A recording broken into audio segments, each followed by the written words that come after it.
India voice, आपकी सोच, आपकी आवाज।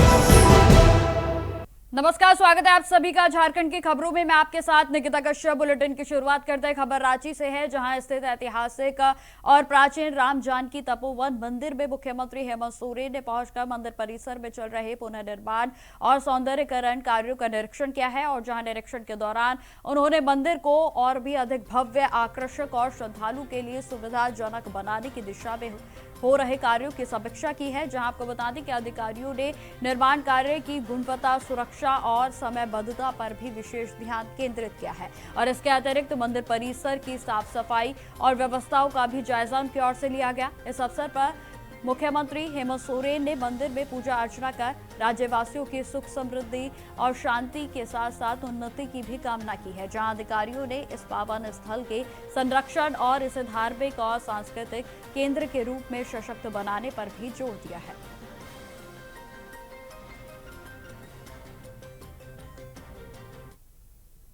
रांची में महिलाओं ने महिला आरक्षण बिल के समर्थन में स्कूटी रैली निकालकर कानून के पक्ष में अपनी ताकत को दिखाया है। जी हां, आपको बता दें कि रैली में शामिल महिलाओं ने प्रधानमंत्री नरेंद्र मोदी को इस ऐतिहासिक बिल के लाने के लिए धन्यवाद अर्पित किया। तो वहीं उन्होंने कहा कि यह कदम महिलाओं को समाज में समान अवसर और न्याय दिलाने की दिशा में बेहद ही महत्वपूर्ण साबित होगा। रैली में रांची की सड़कों पर महिला सशक्तिकरण का संदेश स्पष्ट तौर पर दिखाई दिया है। और जहां महिला आरक्षण बिल के लागू होने से संसद और विधानसभा में महिलाओं को 33% आरक्षण मिलेगा, और जिससे कि राजनीतिक निर्णयों में उनकी भागीदारी और भी बढ़ेगी। इस अवसर पर रक्षा राज्य मंत्री संजय सेठ ने कहा कि यह बिल देश की आधी आबादी को उनके अधिकार और न्याय दिलाने वाला भी ऐतिहासिक कदम है। उन्होंने यह भी कहा कि महिलाओं को अब राजनीतिक और सामाजिक क्षेत्र में अपनी भूमिका और प्रभाव बढ़ाने का अवसर भी मिलेगा।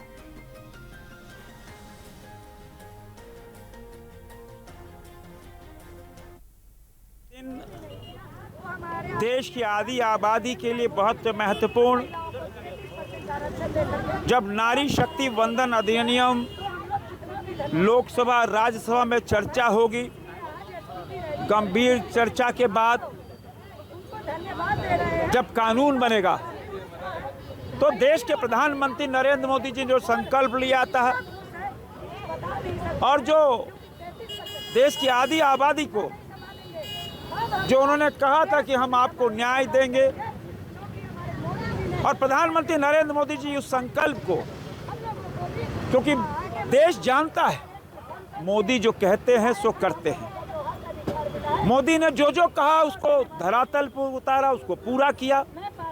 अब कल 3 दिनों तक चर्चा, गंभीर चर्चा, देर रात्रि तक चर्चा, और लोकसभा और राज्यसभा दोनों सदनों में सभी राजनीतिक दल, सभी सांसद उसको पूरी तरह समर्थन देके पारित करेंगे। खबर रांची से है, जहां बीजेपी के प्रदेश प्रवक्ता प्रत्युष शाहदेव ने महिला आरक्षण बिल को लेकर महत्वपूर्ण बयान दिया है। उनका कहना है कि प्रधानमंत्री नरेंद्र मोदी के कार्यों की विश्वसनीयता सबके सामने है। 2010 में यूपीए शासन के दौरान जब महिला आरक्षण बिल पेश किया गया तो सपा और राजद के सांसदों ने सोनिया गांधी की मौजूदगी में इसे फाड़कर फेंक दिया था। और जहां प्रत्युष शाहदेव ने इसे महिलाओं को न्याय और राजनीतिक अधिकार दिलवाने वाला ऐतिहासिक कदम भी बताया। बारे में प्रचलित बात है कि मोदी जी जो कहते हैं वो डेफिनेटली करते हैं। अब ये कांग्रेस का शासनकाल नहीं था जब यूपीए में 2010 में महिला रिजर्वेशन बिल को पेश किया गया था, तो समाजवादी पार्टी और राष्ट्रीय जनता दल के सांसदों ने सोनिया गांधी की उपस्थिति में बिल को फाड़ कर फेंक दिया था, अभद्र टिप्पणियां की थी। अब लेकिन मोदी जी के समय ना सिर्फ ये बिल पारित हो गया, बल्कि जब भी सरकार को थोड़ा भी ये शक लगा कि शायद ये 2029 से पहले लागू नहीं हो सकता है, तो अब इसमें संशोधन किया जा रहा है। 2011 की जनगणना को आधार बनाया जा रहा है, और 2029 के लोकसभा चुनाव के पहले महिला जो विधेयक, इसको कानून का रूप मिल जाएगा संशोधनों को। और अब आप 33% आरक्षण उस समय भी देख सकते हैं। और परिसीमन तो समय की मांग होती है, 50-60 वर्षों से परिसीमन नहीं हुआ है। देश की आबादी लगातार बढ़ती गई है, 140-150 करोड़ के आसपास आबादी है, तो इसमें नए सिरे से सीटों की संख्या बढ़नी बहुत आवश्यक है, क्योंकि जो जनप्रतिनिधि हैं वो उनका क्षेत्र बहुत बड़ा हो गया है। तो ये भी दोनों बहुत स्वागत योग्य कदम। जमशेदपुर में आम लोग गैस की बढ़ती किल्लत से निजात पाने के लिए लकड़ी की और रुख कर रहे हैं। जी हां, आपको बता दें कि ईरान और अमेरिका के बीच संघर्ष के बीच अब भारत सहित कई देशों में गैस की आपूर्ति प्रभावित हुई है और जिससे घरेलू उपयोग की कीमतों में भी इजाफा आया है। और जहां जमशेदपुर में कोयले का दर अब 20 रुपए से बढ़कर 23 रुपए हो गया है, तो वहीं जलावान की लकड़ी की कीमतों में भी बढ़ोतरी हुई है। जहां स्थानीय महिलाओं का कहना है कि गैस सिलेंडर मिलने में बहुत ही समय लगता है और नंबर के इंतजार में काफी दिन भी लग जाते हैं और मजबूरी में लोग अब खाना पकाने के लिए लकड़ी का इस्तेमाल कर रहे हैं। और जहां लकड़ी टाल के मालिकों का कहना है कि मांग बढ़ने के कारण लकड़ी की कीमतें भी बढ़ गई हैं। स्थानीय लोग इस स्थिति से जूझते हुए अपनी आवश्यकताओं को पूरा कर रहे हैं। के लिए गैस इतना महंगा दे रहा तो हम लोग कहाँ से कर पाएंगे, खरीद पाएंगे।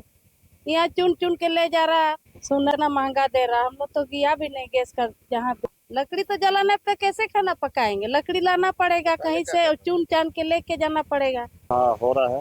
जब से गैस का समस्या हुआ है तब से लकड़ी का बिक्री बहुत है, माने शॉर्टेज में जा रहा है जलावन। और जैसे पुराना तरीका से पहले हम लोग लकड़ी चूल्हा, कोयला चूल्हा में यूज करते थे खाना बनाने के लिए, उस टाइप से अभी यूज हो रहा है लकड़ी का। बहुत ही ज़्यादा डिमांड है अभी। ग्राहक जैसे आते हैं लकड़ी के लिए करते हैं, अभी कच्चा भी लकड़ी जैसे भी है वो लोग ले जाते हैं, मजबूरी में करेंगे क्या खाना बनाने के लिए। खबर जमशेदपुर से है, जहां टाटा मोटर्स के कर्मचारियों की मांग को लेकर टाटा मोटर्स के गेट नंबर 1 पर मजदूर नेता बंटी सिंह के नेतृत्व में धरना प्रदर्शन किया गया। आपको जानकारी देते चलें कि प्रदर्शन में कर्मचारियों ने स्थायी नियुक्ति, वेतन में वृद्धि और अन्य रोजगार संबंधित मुद्दों पर प्रबंधन के सामने अपनी मांगों को रखा है। बड़ी संख्या में मजदूर शामिल हुए और जहां यूनियन के अध्यक्ष आर.के. सिंह के खिलाफ जमकर नारेबाजी भी की गई। बंटी सिंह ने आरोप लगाया है कि कंपनी और यूनियन के नेता कर्मचारियों के अधिकारों का अनदेखी कर रहे हैं और जहां कर्मचारियों ने अपनी मांगों को लेकर धरना जारी रखा, तो वहीं प्रबंधन से तत्काल समाधान की मांग भी उनकी ओर से की गई है। यह प्रदर्शन कंपनी और यूनियन के बीच बढ़ते तनाव को उजागर करता है, तो वहीं कर्मचारियों ने चेतावनी दी है कि यदि उनकी मांगें नहीं मानी गई तो आंदोलन को और भी उग्र किया जाएगा।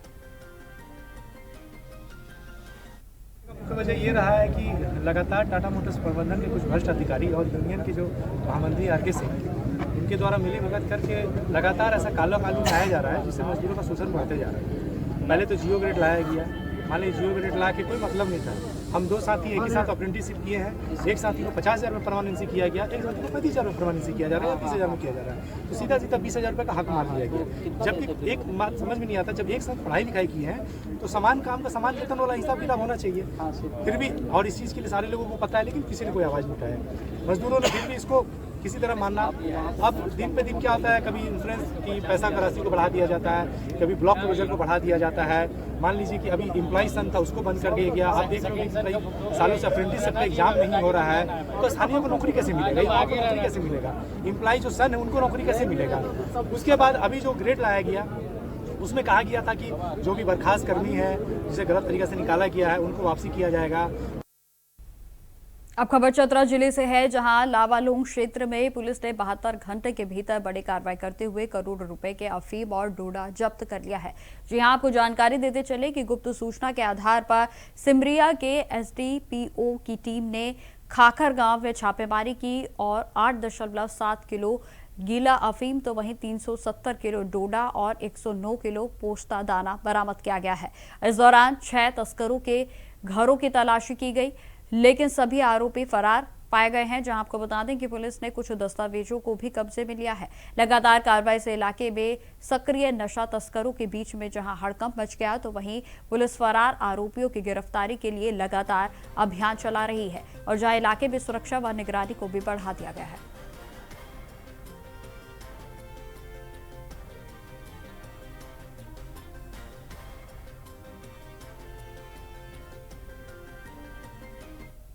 गाँव उसमें कुछ व्यक्ति जैसे हमारी गंजू, मनोज गंजू, सूरज गंजू, मदन गंजू, विनोद गंजू, पिंटू गंजू एवं अन्य के घर में बृहद पैमाने पर अफीम और डोडा रखे जाने की सूचना थी। इसी सूचना के सत्यापन हेतु अनुमंडल पुलिस पदाधिकारी से मध्य श्री शुभम खंडेलवाल के नेतृत्व में एक टीम का गठन किया गया और छापामारी की गई। तो उसमें विभिन्न घरों से हम लोगों को अफीम और डोडा प्राप्त हुआ है।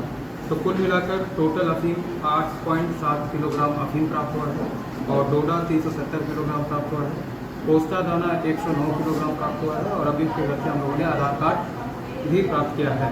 जिन घरों से ये प्राप्त हुआ है सभी को हम लोगों ने चिन्हित कर लिया है और बाई नेम एफआईआर रजिस्टर किया गया है। वो अभी फिलहाल है, उनके लिए छापामारी की जा रही है। इसी के तहत चतरा पुलिस के द्वारा लगातार अफीम पे कार्रवाई जारी है और आगे भी कार्रवाई करते रहेंगे।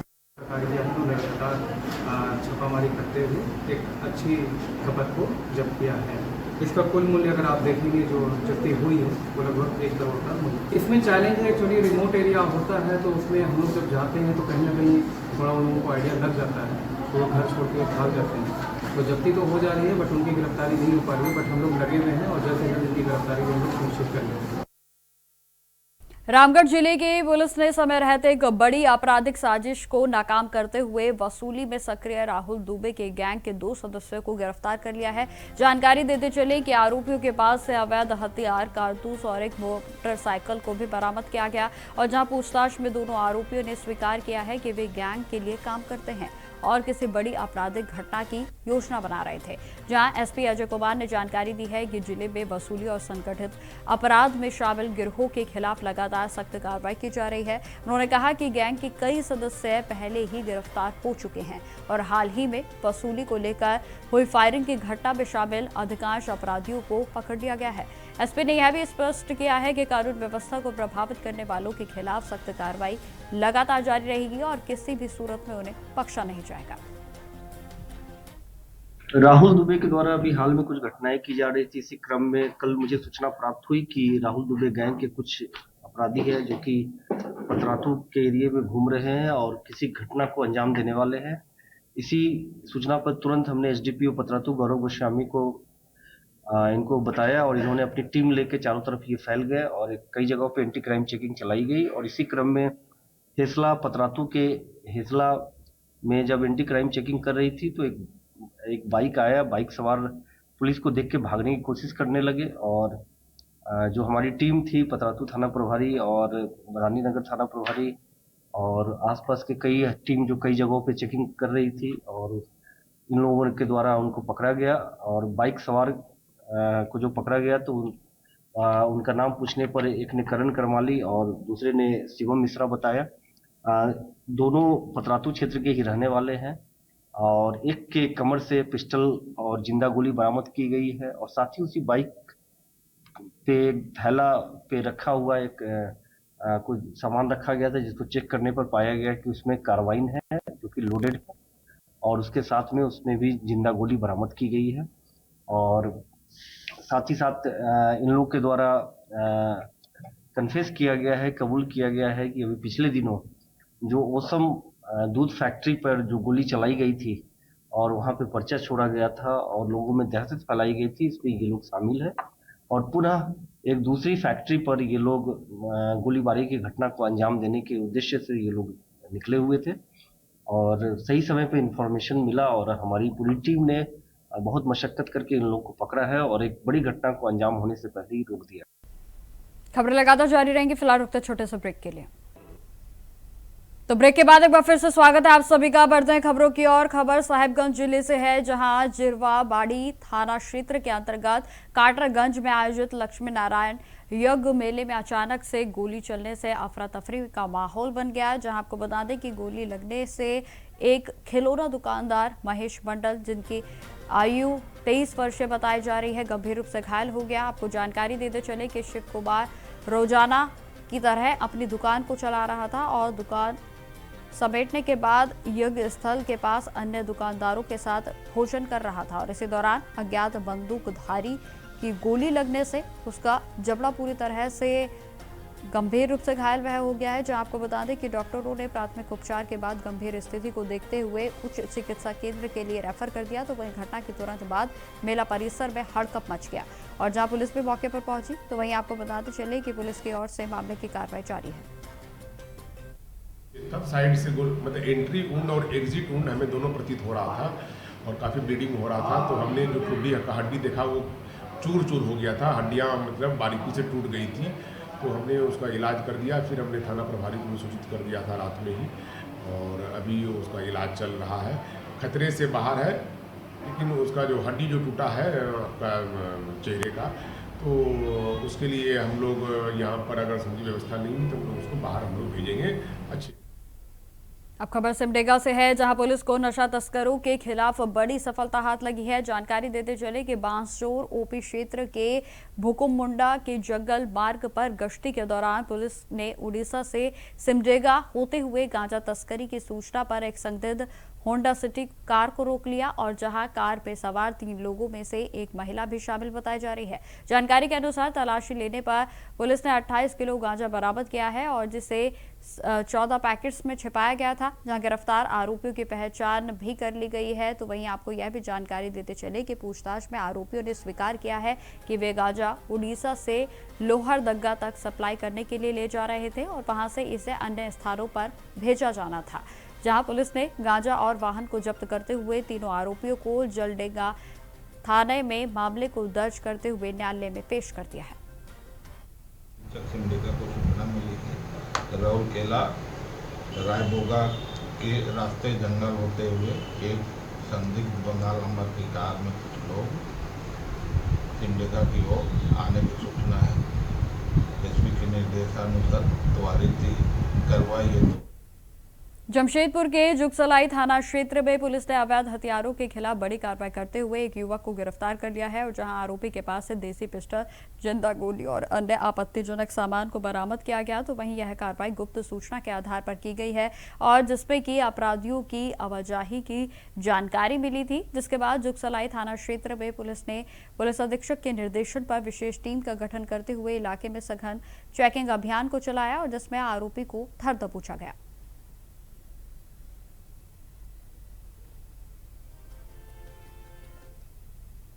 खबर सरायकेला जिले से है, जहां दलमा में अभयारण्य गेट के पास नेशनल हाईवे पर देर रात एक दर्दनाक सड़क हादसा हो गया, जहां मवेशियों से भरा छोटा हाथी और कार के बीच आमने सामने टक्कर हो गई। जानकारी देते चले कि टक्कर के कारण कार का आगे का हिस्सा बुरी तरह से क्षतिग्रस्त हो गया है। तो वहीं कार चालक गंभीर रूप से घायल बताया जा रहा है। प्रत्यक्षदर्शियों के अनुसार हादसा मध्यरात्रि के आसपास हुआ, जब स्थानीय लोगों ने तुरंत पुलिस को इस पूरे मामले की जानकारी भी दी।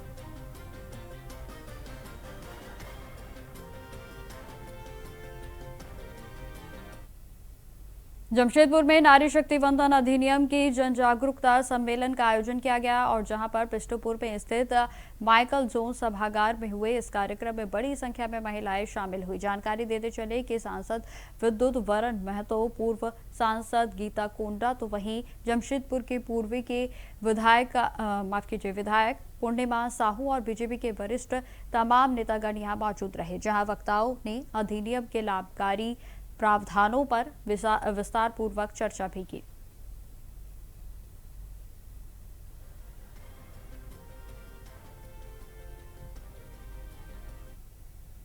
तो फिलहाल मेरे साथ इस बुलेटिन में इतना ही। देश दुनिया की तमाम खबरों की जानकारी के लिए बने रहें हमारे साथ। नमस्कार।